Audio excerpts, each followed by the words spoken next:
नमस्कार, किस्सा यूपी का देख रहे हैं और मैं हूं आपके साथ दिव्या सिंह। अयोध्या में एक बार फिर मुख्यमंत्री योगी आदित्यनाथ का करिश्मा सामने आया। मिल्कीपुर उपचुनाव में भाजपा ने भारी मतों से जीत हासिल की और सीएम योगी ने अपनी जबरदस्त प्लान से अखिलेश यादव को पूरी तरह से धूल चटा दिया। सपा के नेताओं की बोलती बंद कर दी।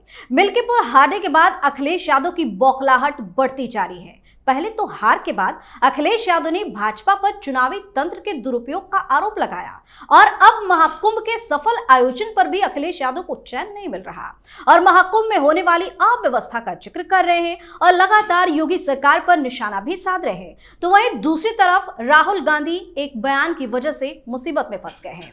बात इतनी बढ़ गई है कि महाकुंभ की धर्म संसद में शर्त रखी गई है कि या तो राहुल गांधी माफी मांगे, नहीं तो उन्हें हिंदू धर्म से बहिष्कृत कर दिया जाएगा।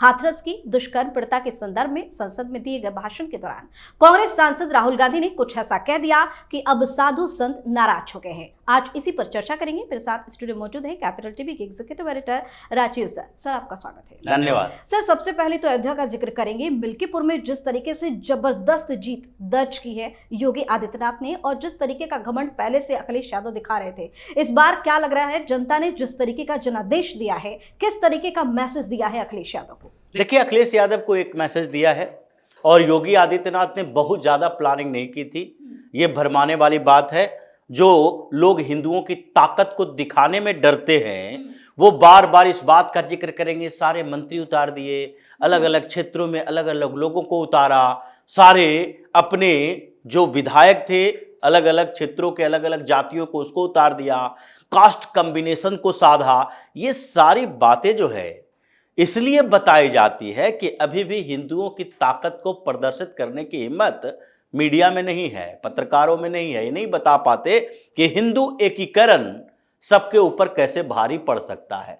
ये अयोध्या, मिल्कीपुर, इन जगहों के जो जितने भी हिंदू थे उनके अंदर एक पश्चाताप की भावना तो थी, पछता रहे थे, क्योंकि उन्होंने ये समझकर अवधेश प्रसाद को वोट नहीं दिया था कि इसका इस्तेमाल पूरे हिंदुस्तान में हिंदुत्व के एजेंडे को कमजोर करने के लिए किया जाएगा। इन लोगों ने वोटिंग की और वोटिंग के समय कास्ट को इशू बनाया गया था, जातीय व्यवस्था की बात की गई थी, अयोध्या में कंस्ट्रक्शन की बात की गई, राम मंदिर का जिक्र नहीं किया गया। यह कहा गया कि देखो, अयोध्या को बेहतर बनाने के लिए आपकी जमीनें ली गई और उन जमीनों पर आपको कंपनसेशन कम दिया गया। सड़क बन रहे हैं तो जमीन ली गई, कई जगह पर एक्वायर किया गया जमीन। तो लैंड एक्विजिशन तो होता है। अगर बेहतर तरीके से किसी को प्लान्ड वे में शहर बनाना है तो उसमें गांव की जमीन ही जाएगी, आसपास की जमीन ही जाएगी। कहीं वो आसमान में सड़क नहीं बनेगी, वो सड़क जमीन पर ही बनेगी, या फिर आसमान में होटल नहीं बनेंगे। अगर आपके बचे हुए चीजें, बची हुई जमीन, उसका इस्तेमाल बढ़ गया तो आपकी जो गई है उसका उससे कंपनसेट करने की कोशिश करनी चाहिए। ये मत सोचो कि विकास होगा तो थोड़ा बहुत विनाश नहीं होगा। बिना विनाश हुए विकास नहीं होता है। ये सनातन परंपराओं को पढ़ने वाले, हमारे धार्मिक ग्रंथों को जानने वाले, ये सारे लोग छोटे मोटे समस्याओं में ये समझ सकते हैं कि भाई विनाश के साथ ही विकास होता है। नवसृजन तभी होगा जब एक विनाश होगा, खत्म होगा, विस्फोट होगा। तो ये इन चीजों को वो समझ नहीं पाए थे। उनको भड़काया गया कि देखो भाई, भारतीय जनता पार्टी, इन लोगों ने तुम्हारे साथ अन्याय किया है। थोड़े समय के लिए भ्रमित हो गए, लेकिन वहां पर जब जीत हुई तो इन लोगों ने जश्न ऐसे मनाया कि भारतीय जनता पार्टी जो हिंदुत्व के मुद्दे पर चुनाव लड़ती है, जिन्होंने राम मंदिर, भगवान श्री राम के प्राण प्रतिष्ठा करवाए, जिन्होंने इतना भव्य आयोजन करवाया, उससे भी हिंदू खुश नहीं है। जहां पर करवाया वहीं पर हार गई, भारतीय जनता पार्टी की हार हो गई। अब ये मैसेज इन लोगों ने दिया पूरे हिंदुस्तान में कि कोई भी पार्टी हिंदुत्व की बात मत करो। मुसलमान की बात करोगे तो हमारे साथ की तरह 37 सीटें लाओगे, और हिंदुओं की बात करोगे तो फिर घट के तुम्हारी सीटें 50% कम हो जाएगी। ये मैसेज इन लोगों ने देने की कोशिश की और फिर वो अवधेश प्रसाद को ऐसे बढ़ाया कि इन्होंने भगवान श्री राम को हरा दिया है, यानी कि उनकी बात करने वाली पार्टी को हरा दिया।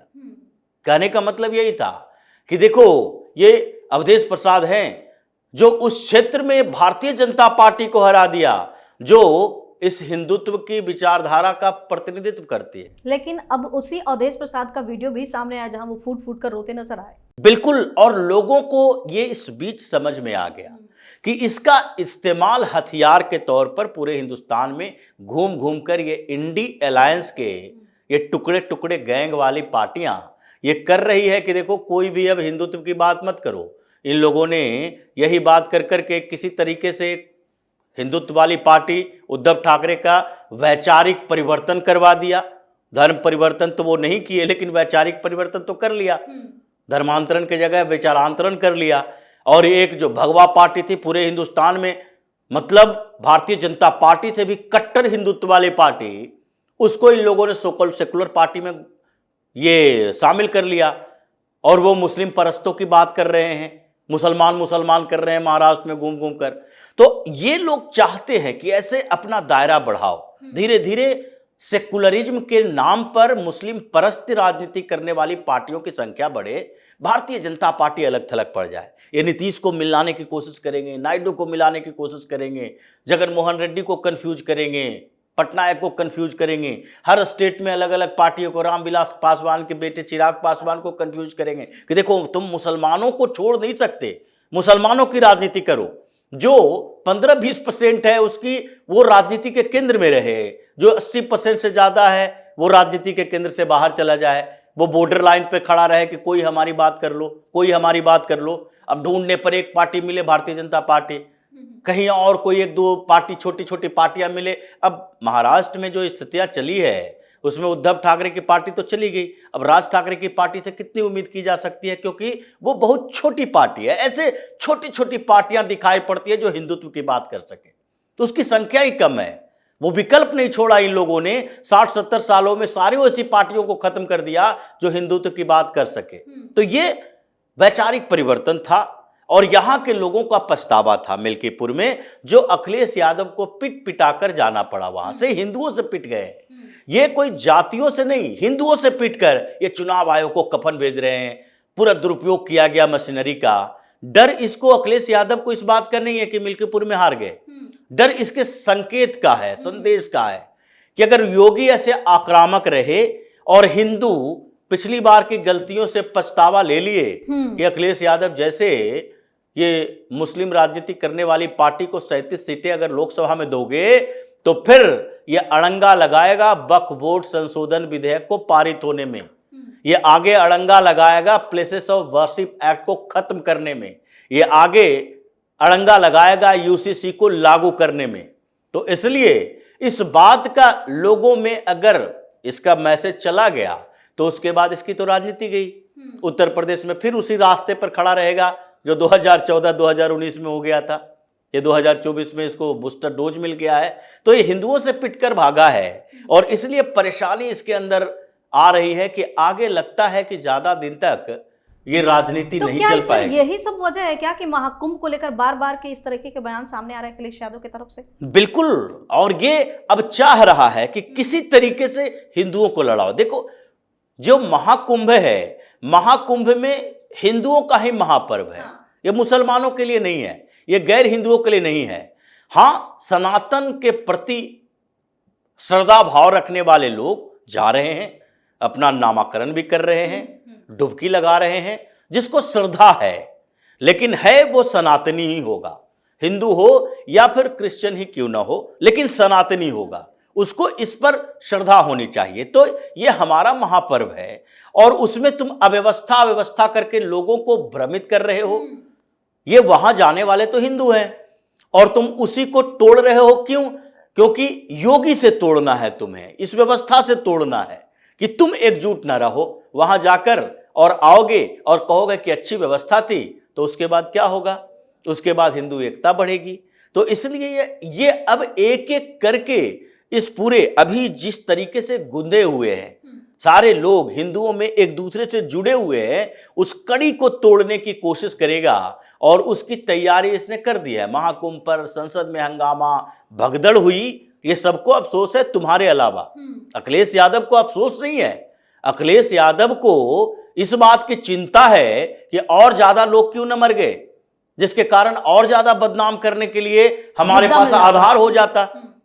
और इसलिए इसको इस बात की चिंता है, इसका अफसोस नहीं है, जिसके परिवार वाले जो मुलायम सिंह यादव जैसे लोग, जिसने हिंदुओं से के खून से लाल कर दिया सरयू को, गोली मरवा मरवा के, उसको अफसोस होगा महाकुंभ में इतने लोगों की मौत का?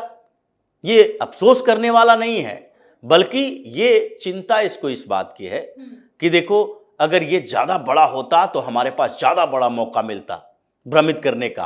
तो अब जो जांच चल रही है महाकुंभ की, उसमें कुछ साधुओं ने तो गवाही दी है कि देखो भाई ये कंस्पिरेसी भी हो सकती है, क्योंकि 2-3 ट्रक से लोग आए थे, युवा आए थे, और ये कौन था हम लोगों को पता नहीं, और ये आया और उसके बाद उसी ये जो संगम नोज है उसी पे भीड़ लगाया, और उन्हीं में से कुछ लोगों ने वो बैरिकेडिंग तोड़ी जो दोनों तरफ लगी हुई थी, और उसने धक्का मुक्की की। अब 2-4 लोग अगर गिर जाते हैं तो उसके बाद भगदड़ मचना स्वाभाविक है, भगदड़ मची जाती है, लोग अपनी जान बचाने के चक्कर में रहते हैं। सर राहुल गांधी को क्या हुआ है, क्यों ऐसे बार बार बयान देते हैं जिससे उनकी मुसीबत बढ़ जाती है? देखिए राहुल गांधी का मसला अभी बहुत महत्वपूर्ण हो गया है, क्योंकि इस बार हिंदू संत जागृत हुए हैं, और धर्म संसद में जो चल रही है बातें, इसका मतलब है कि राहुल गांधी से शुरुआत है, आगे अभी स्टालिन से लेकर अखिलेश यादव तक की बारी है।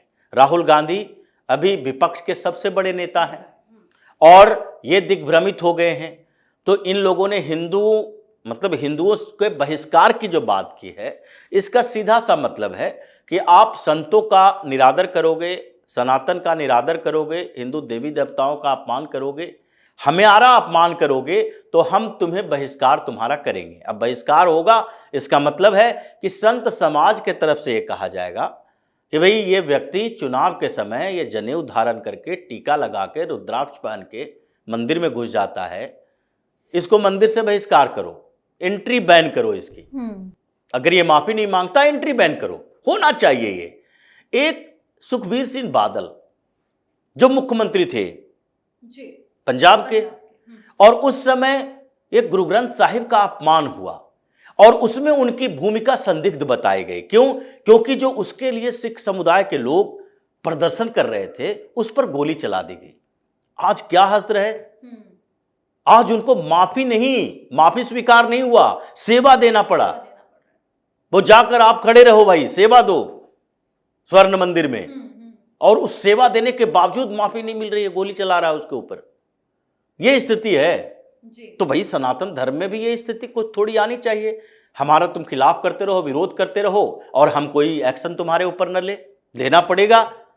फतवा ये जारी करेगा मुसलमान, और सिख अपने तरीके से उनका पालन करते हैं, क्रिश्चियनिटी अपना तरीका अपनाता है, तो हिंदुओं को भी तो अपना एक तरीका अपनाना चाहिए, फरमान जारी करना पड़ेगा। और इसलिए संत समाज ने सोचा है राहुल गांधी से शुरुआत करते हैं, क्योंकि सबसे बड़ा है।